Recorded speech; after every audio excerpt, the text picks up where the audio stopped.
Now the moment has come to announce the winner of the Booker Prize 2025. The trophy will be presented by last year's winner, Samantha Harvey, and also joining me on stage is this year's Chair of Judges, writer and 1993 Booker Prize winner, Roddy Doyle, who will be announcing the winner. Welcome to you both.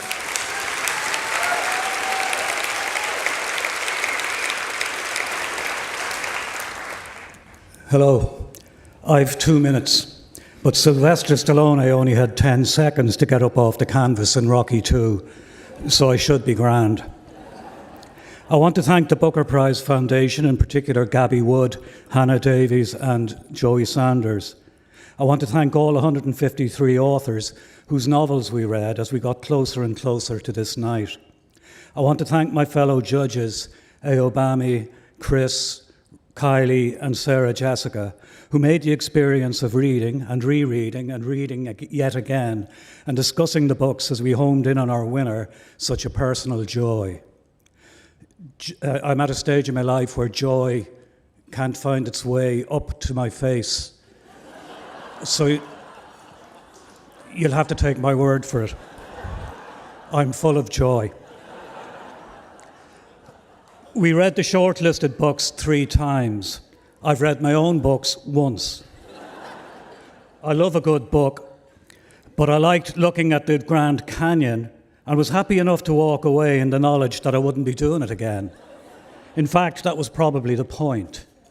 But we read the 6 books 3 times, and it was a hugely rewarding experience. Reading became closer to the experience of listening to music repeatedly, a great album, say. Words we hadn't noticed the first time, a phrase, a note, harmony, dissonance, silence, big and small things that we hadn't fully appreciated when we'd been charging through the books. The 6 books grew in our estimation with each reading. But as we discussed them, there was one book that we kept coming back to, one book in particular that made us all, and I watched this as it happened, sit up and smile. One book that we felt should win because of its utter singularity. The winner of the 2025 Booker Prize is Flesh.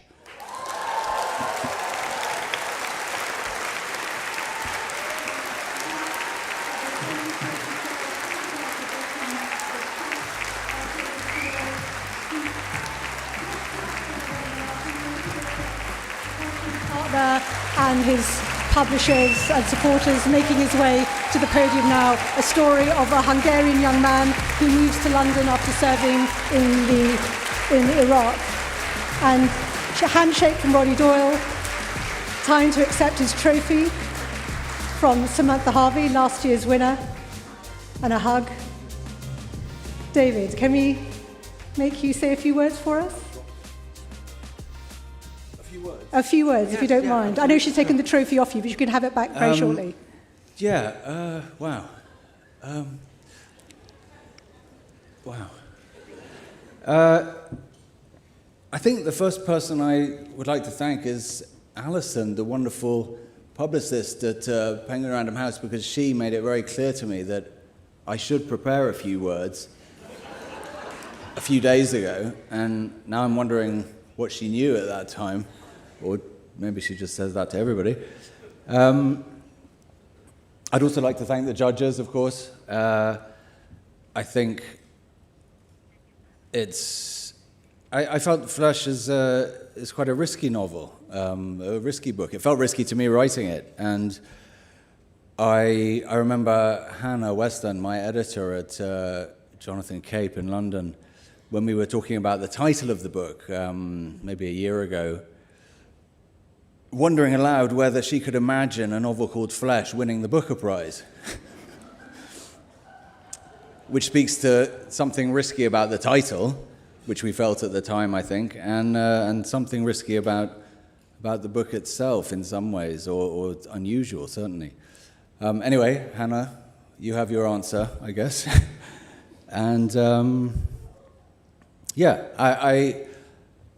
I think it's very important, this sense of risk, which I keep coming back to, and which was there throughout the process of writing the book for me, and throughout various discussions when we were editing the book and deciding on the title and stuff. there was a sense of risks being taken, and I think it's very important that we did take those risks. I mean, obviously, it's easy for me to say that now, but I felt that, I think, all along, because I think fiction can take risks. I think it's one of the things that it can do. It can take aesthetic risks, formal risks, perhaps even moral risks, which many other narrative forms can't quite do to the same extent. I think part of the reason for that is just that novels are so relatively cheap to produce.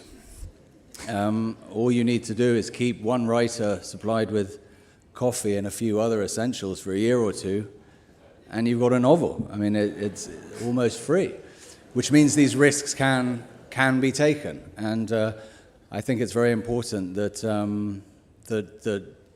the publisher, the novel-making community, if I can put it like that, embraces that sense of risk rather than shuns it. One person who definitely doesn't need to be told to embrace risk is my agent, Anna Weber, who I hope feels vindicated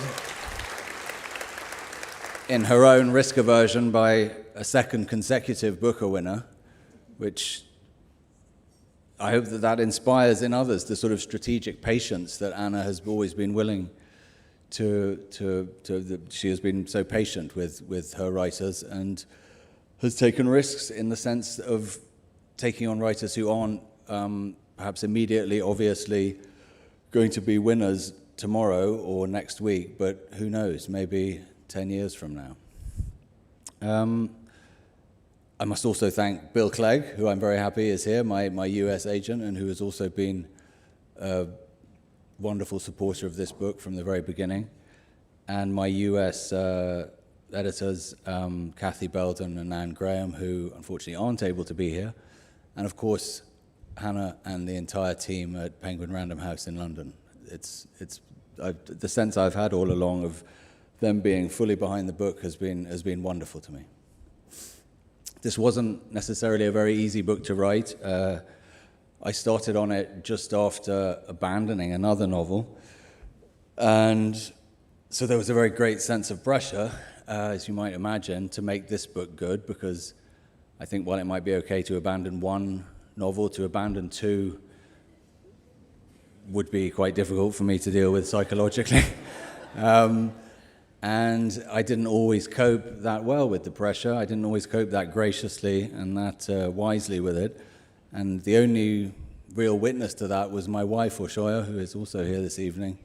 And I just want to thank her for sharing that experience with me. And I'm sure she is as bewildered as I am by the fact that those rather bleak times and this glittering evening are somehow part of the same process and the same experience, but it seems extraordinarily that they are.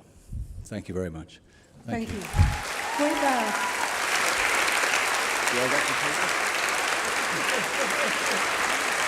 Before you go anywhere, David, I just want to ask, David, you said that you started writing this after you abandoned another. Wasn't this a book that you abandoned after working on it for nearly 4 years and came back to? Well, maybe 2 or 3. I didn't. You mean the novel that I abandoned before Flesh? I've been working on it for a couple of years, and it was a full 80 or 100,000 words. I mean, it was really a full novel-length piece of unsuccessful writing. Well, it's just lovely that it has such a successful ending. And I know that Roddy Doyle had a bit of advice you wanted to give. Roddy, absolutely. As a previous winner, my strong advice to you is say no to everything. Get home as quickly as you can, lock the door. Fantastic. I will do that. And also, Samantha Harvey and I have had another suggestion, which is you guys should set up a Booker Prize winners WhatsApp group, so the 3 of you to start it absolutely right now. Our congratulations again to David Saloy for winning the Booker Prize 2025 for his novel. Thank you very much. Flesh. Thank you. And thank you all for being part of tonight at this live celebration of literature from Old Billingsgate in London. I hope you'll join us again for Front Row. Tomorrow night we'll be on at Radio 4 at our usual time of 7:15. See you then. Good night.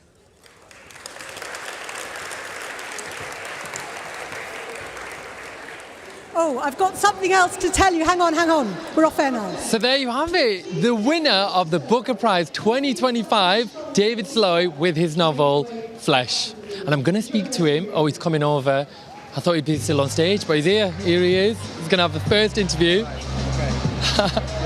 Hi, how are you doing? Hello, yeah. You okay? Good, yeah. How's it going? Well, pretty good. Yeah. I'd say even better than the last time we spoke, yes. I know, and you really did that if you win. What did you say you were going to spend the money on if you won?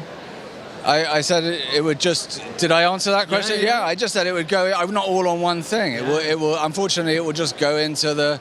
It will just keep the wolf a bit further from the door, maybe, if I can put it like that. But maybe a nice little holiday as well, or something. And how does it feel? Is there anything that you wanted to say on stage that you never got a chance to say that you've got a chance now?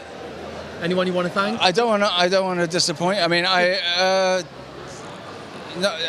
my mind's a bit of a blank. I'm sorry. Sorry. Fine. I mean, there are obviously lots of people that I could thank. I had to sort of keep it.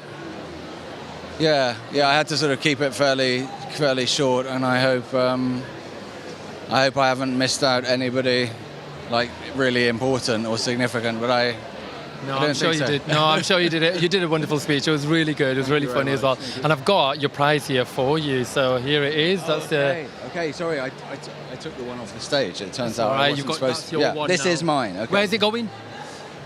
Back to Vienna, I guess. I'm going by plane. I'll have to pay for extra luggage weight or something. Yeah, it's quite heavy, isn't it? It's quite heavy. It's a good job you got that Booker Prize money, haven't you? So you could use that.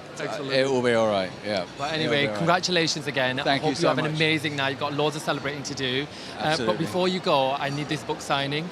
Okay. From you. Absolutely. As With the pleasure. winner of the Booker Prize 2025. With pleasure. Yeah, let's get it Great. done. Thank you. We'll get it signed. I'll Yeah. get it. Yeah. Go on. Oh yeah, but thank you so much. This is your winner of the Booker Prize 2025. Until next year, I'll see you later. That's me out. Bye.